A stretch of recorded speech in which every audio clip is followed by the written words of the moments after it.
There are three things we know for certain about the Magi amongst all the mystery. One is that they came from the east. Two is that they followed a mysterious star. And lastly, and probably most importantly, they came with three amazing, awesome gifts for baby Jesus. And the gifts are interesting because we can misunderstand the nature of what they were trying to do very easily. I have often, during a sermon or a school assembly or just a general talk about the Magi and their gifts, compared Magi gifts with baby shower gifts. It's very easy to poke fun at the impractical nature of the gifts, to understand a group of overly intellectual men not understanding that the baby needs baby food, clothes and nappies, not things that are of no practical use in the moment. But I want us to think about the way that we buy gifts for a newborn, and I think there are more than one kind. The modern baby shower idea is that you give gifts of practical detail, demonstrating that you've learned something about what babies need, and you might buy, for instance, if you've already been an experienced parent, the best of whatever practical thing it is that you found when you were trying to look after your babies. You try to make sure that you know how large the baby is when they've been born, so you can buy clothes that they can wear now or grow into, and so on. It's all very practical, and your love and care is shown by the thoughtfulness with which you've bought things. But there is another kind of gift that you buy for a newborn, and maybe it's more the gift of a grandparent or a godparent as an investment gift for the future, often representing something to do with the way that you want them to be able to start out in adult life that you weren't given the opportunity to.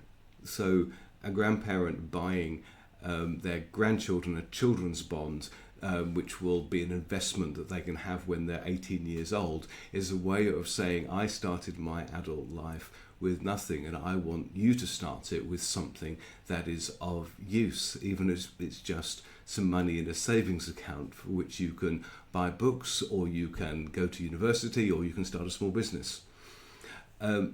Equally, buying a practical book or a Bible or a precious tool which will be for great use and also relationship building with the grandparent or the godparent when they're old enough, but you can treasure the thought now.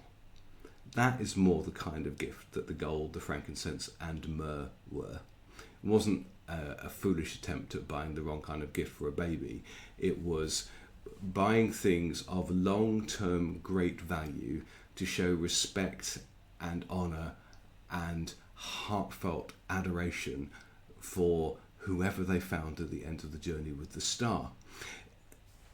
Maybe the gifts came from the trading routes of the Silk Road, which the Magi would have travelled along. Maybe they bought something of value from each stopping point that they went to, or maybe these were the most valuable gifts that they could bring from their country of origin. Either way, they are thoughtful gifts as an investment for the future. And they brought another gift with them, which was the long journey, trusting that the star was taking them to not just a place, but to somebody very important, and not being put off by who they found at the end of that journey. The honour that they showed to Jesus by not saying, is this what we travelled all this way to find? An ordinary Jewish baby with some mystery around parenthood who the king wants to kill and is now going to flee to Egypt? No, they adore what they find, or more importantly, who they find. And whether they understood the significance of the gifts, or whether this was a prophetic way that God spoke to both them and to Mary and Joseph about the nature of who Jesus is, it doesn't matter. The gifts have beautiful, incredible secondary meanings. The gold recognized that they were in the presence of a king, someone that they would worship and adore.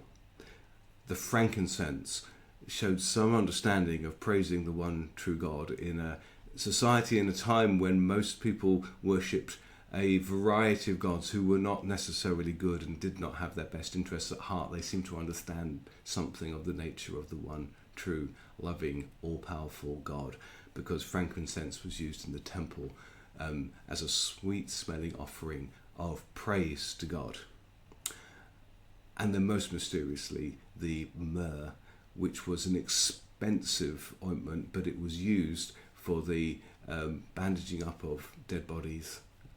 It was one of the spices that was taken to the tomb when the women arrived to tend Jesus' body and found instead the empty tomb. But it was also one of the spices that was brought by the two men that buried Jesus.